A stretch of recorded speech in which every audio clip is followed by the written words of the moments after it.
अस्सलाम वालेकुम friend, welcome to my channel speak smart English 8। आज हम सीखेंगे इंग्लिश ग्रामर के 4 important parts of speech: adjective, preposition, conjunction और इंटरजेक्शन। इससे पिछली वीडियो में हमने पार्ट्स ऑफ स्पीच में नाउन और उसकी टाइप्स, प्रोनाउन, वर्ब और एडवर्ब को देखा था।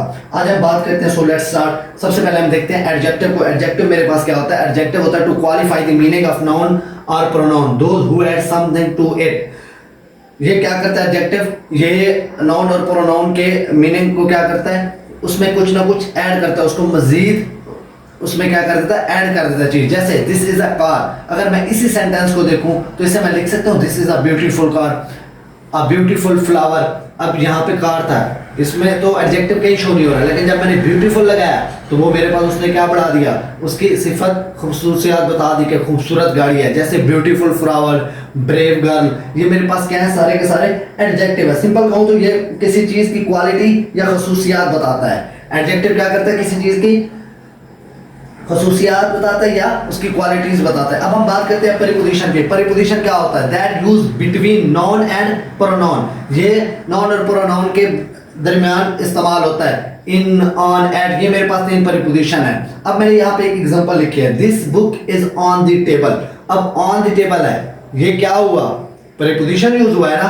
तो इससे नीचे भी on the table, in the box, under the tree, ये मेरे पास क्या है? तीनों के तीनों प्रीपोजिशन है। अब जैसे मैंने यहाँ पे एक और एग्जांपल लिखी, the cat is under the chair. अब अंडर यूज हुआ है तो ये मेरे पास क्या कहलाएगा? प्रीपोजिशन कहलाएगा। सिंपल अल्फाज में प्रीपोजिशन के बारे में बताऊं तो ये रिलेशनशिप ऑफ नाउन और प्रोनाउन को शो करता है, यानी चीज का रिलेशन या जगह बताता है। उसके बाद मैं बात करता हूं कंजंक्शन की। कंजंक्शन मेरे पास क्या होता है? Conjunction is also known as joining word, phrases और क्लॉज। ये क्या होता है? ज्वाइनिंग वर्ड होता है, जैसे एंड है, बट है, बिकॉज है, ऑल्सो, इटीसी। अब मैंने यहाँ पे आपको एग्जांपल दिया, आई एम गोइंग टू बाजार, बट, लेकिन जो मैंने बट का यूज किया है ना, ये बट मेरे पास क्या है? कंजंक्शन है। बट क्या है मेरे पास? कंजंक्शन है। आई एम गोइंग टू बाजार, मैं बाजार जा रहा हूँ, बट लेकिन I will be back soon, मैं जल्दी वापस आऊंगा। आई लाइक टी, जब मैं एंड का यूज करता हूं तो एंड मेरे पास क्या है? कंजंक्शन है। I like T and coffee. उसके बाद मैं बात करता हूं, एक और एग्जांपल आपको देखता हूं कंजंक्शन की। जैसे she is poor but honest, वो गरीब मगर ईमानदार है। इसके अलावा एक और भी एग्जांपल देता हूं, also it was raining we played, अगरचा बारिश हो रही थी हमने खेला। आल्सो का यूज हुआ है तो वो क्या है मेरे पास? कंजंक्शन ही है। उसके बाद मैं बात करता हूँ इंटरजेक्शन की। इंटरजेक्शन मेरे पास क्या होता है? These are the word which are used to show our sudden emotion or feeling। ये वो वर्ड होते हैं जो हमारी sudden emotions और feelings को क्या करते हैं? शो करते हैं। जैसे अलास, हुर्रा, ऊच।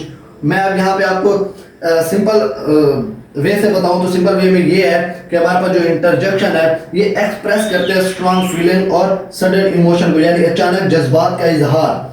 Wow, oh no, hurrah, alas, ये मेरे पास क्या है? सारे के सारे इंटरजेक्शन है। मैंने यहाँ पे एग्जांपल भी दी है, मजीद मैं आपको एग्जांपल से क्या करता हूँ? क्लैरिफाई करता हूँ। अब alas, he failed the exam. अब जो अलास है ना, ये अफसोस के लिए हम यूज करते हैं। किस चीज के लिए?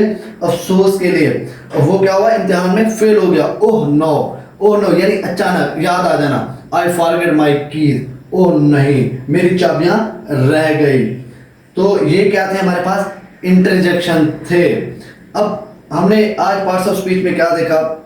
सो दोस्तों, ये थे 4 important parts of speech: adjective, preposition, conjunction and interjection. अगर आपको ये वीडियो पसंद आई हो तो लाइक, शेयर और सब्सक्राइब जरूर करें। Thanks for watching.